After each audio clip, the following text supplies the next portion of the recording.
tu, si ndio? Mimi saa nyingine najiuliza, na Reverend, wewe ndio mtu unajua Mungu, utukonfirmie. Kwa kweli Mungu anaoneanga Wakenya huruma kweli? Kwa sababu kama ni kulia, tunalia bwana.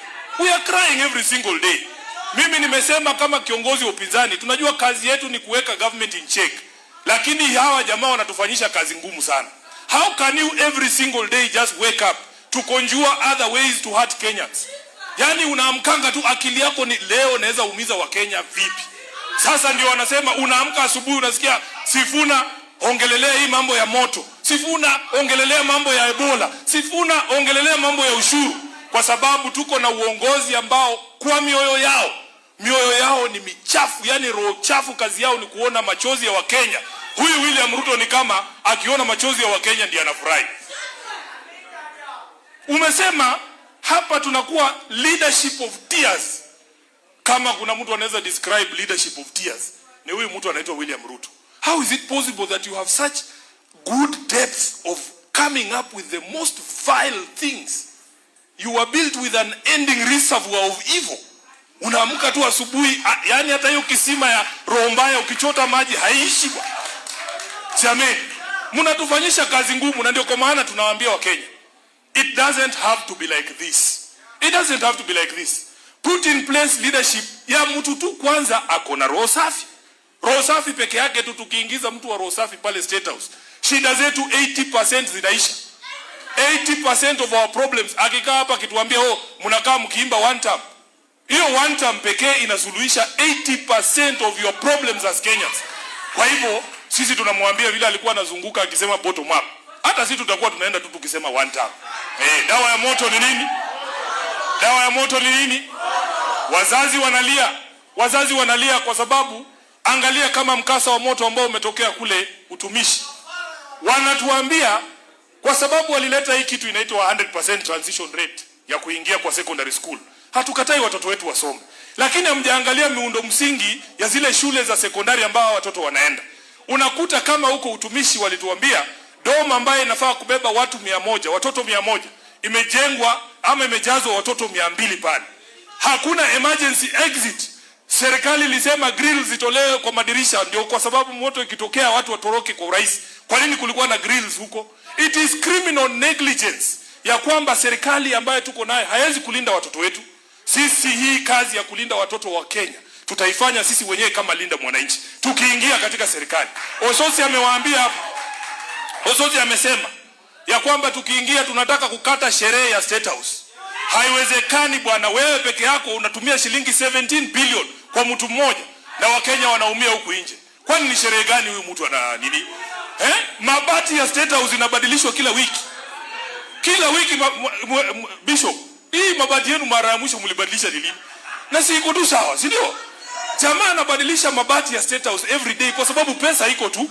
Anasema hawezi kata ushuru, anatembea huko nje. Unasikia amepea sijui kijana gani 2 million, amepea mwingine 10 million, amepea kanisa 5 million. Hiyo pesa mnafikiria ni yake? Hiyo pesa ni ya wizi, na tumesema lazima tusimamishe huo wizi. Wafanyikazi wanalia. Jamaa ametuwekea ushuru bana. Mimi naangalianga payslip yangu, unajua Reverend, wanafikiria ati sisi wabunge tunalipwa pesa mzuri na hatukatai, lakini ushuru yangu ile Kasongo anachukua kila mwezi from my basic salary 500,000 shillings kila mwezi, mimi kama Sifuna, na ndio nakuwa na haki ya kumuuliza afanye kazi. It's not a favor, we are paying for these services. Alitudanganya ya kwamba ati tukiongezewa pesa ya SHA, unajua nilikuwa nalipa sijui 1,000 kitambo, akasema tuongezewe sisi wenye ni wadosi, alafu ndio nyinyi ambao hamna uwezo pia nyinyi mpate matibabu. Nikasema sawa. Alitoa NHIF yangu ilikuwa chini ya shilingi 2,000. Siku hizi nalipa 35,000. Lakini bado harambee tunaenda. Anatudanganya hapa ati harambee siku hizi hamfanyi za kuenda hospitali. Mnafanya harambee ama mfanyi? Mimi naitwa harambee kila siku. Hata juzi last week kuna mwili ya rafiki wangu alikuwa anahubiri pale ADC ya Runda. Alifariki yako Kenyatta, wamekatalia mwili, wametuita harambee. Sasa huyu jamaa anaishi dunia gani? Anaishi dunia gani? He is so far removed from the people ya kwamba hajui shida zao. Kwa hivyo sisi tunataka tuwaambie hivi. Mtu mzuri akiwa kwenye State House inatusaidia. Umeambiwa na Reverend hapa kuhusu decisions of a leader. Kwa sababu akiwa pale, yeye ndiye anatoa uamuzi kwa maslahi yetu sisi wote. Jamaa ambaye anaweza kuketi, yeye bora apewe pesa, bora Ruto apewe pesa, anaweza kutuuza sisi wote kwa shetani mwenyewe. Unajua wakati alipeleka polisi wetu Haiti, ilikuwa kwa sababu alipewa nini? Alipewa pesa, si ndio? Saa hii amepewa pesa na Marekani, wanamwambia, Marekani wenyewe wanasema, tunajua wale watu wako na hiyo ugonjwa ya Ebola ni watu wetu. They are American citizens. But they are not being allowed back into their own country. Because the American people need to be protected from Ebola. Then there is this character somewhere, mwenye akipewa 1.7 billion shillings, anasema leta hiyo watu. Badala ya waambie, we as a global community, our best response ingekuwa, tuambie watu wa Marekani, hii pesa yote, tafadhali pelekeeni rais. Tafadhali pelekeeni. Kwa nini hivyo? Wanatengeneza mitambo.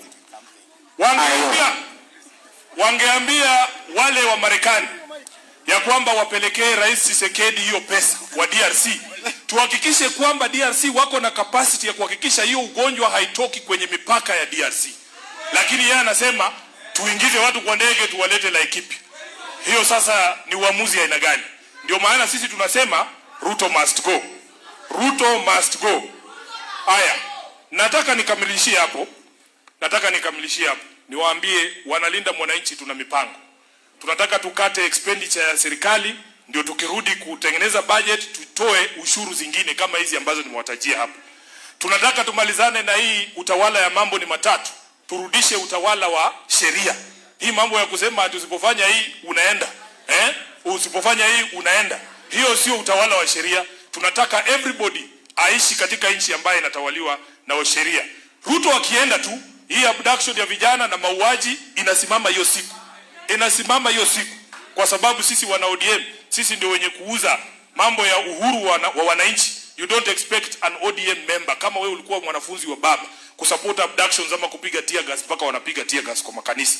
Tunataka nimalizie tu hapo kwa sababu tuna mikutano mingi. Niwaambie kwamba nimesikia vile mnaongea nyinyi. Na najua nyinyi ni waoga, mnaogopa viongozi. Mnajua hiyo uoga inatoka wapi? Mumedanganywa mara mingi. Mumesikia watu wakisimama hapa wanasema vitu vitamu kama hii Sifuna anasema. Tumeona wana ODM wengine walikuwa wanasimama wanasema mimi na huyo Ruto hatutawahi patana. Halafu saa hii wako kwa serikali yake wanakula, si ndio? Hiyo ndio maana wananchi wanaogopa, wanasema huyu Sifuna tunataka kumuunga mkono, lakini wakifika bei yake itakuwaje? Nataka leo niwamalizie hiyo uoga. Niwaambie mimi Sifuna, na narudia hapa katika haya madhabahu, mimi Sifuna, nyinyi mtanunuliwa kabla ninunuliwe. Na nilisikia mwingine alisema aliwaitisha 9 billion. Hakuna bei ya Sifuna. Hata waende treasury watoe hiyo pesa yote waniletee. Sisi ndio tutakuwa in charge ya hiyo treasury. Chini ya miezi 14 tutakuwa pale. Sasa ni pesa gani unaweza nipatia? Mheshimiwa Nyonka, mimi nitasimama imara, sitawaangusha kama vijana. Ile faith ambayo mmeweka ndani yetu, tutaendelea mbele ili tuweze tukomboe nchi hii yetu. Mwisho kabisa, Mheshimiwa Patrick Makao, nataka nikushukuru sana kwa sababu wewe ni baadhi ya wale waanzilishi wa chama hii movement yetu ya Linda Mwananchi. Tuliongea na Mheshimiwa Kalonzo tulipoanza ili vuguvugu, na nikamwambia sisi kama vijana lazima tutembee pamoja.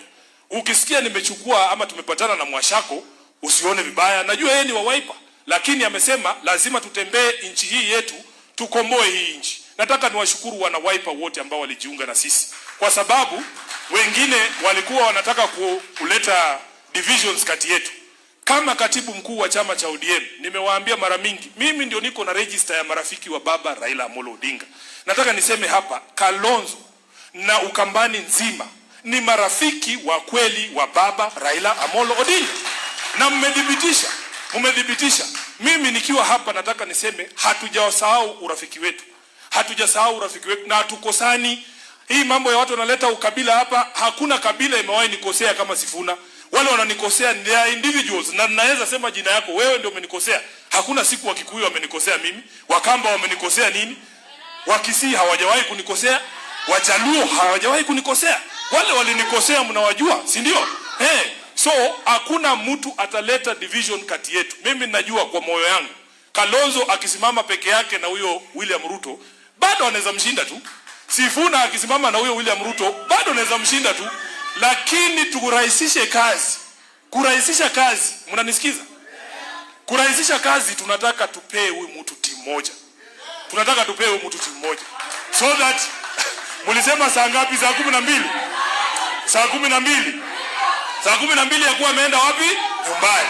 Kwa hayo mengi nasema asante sana. Tunangojewa huko nje, tutazungumza zaidi. Nataka nimkaribishe kiongozi wetu, our mentor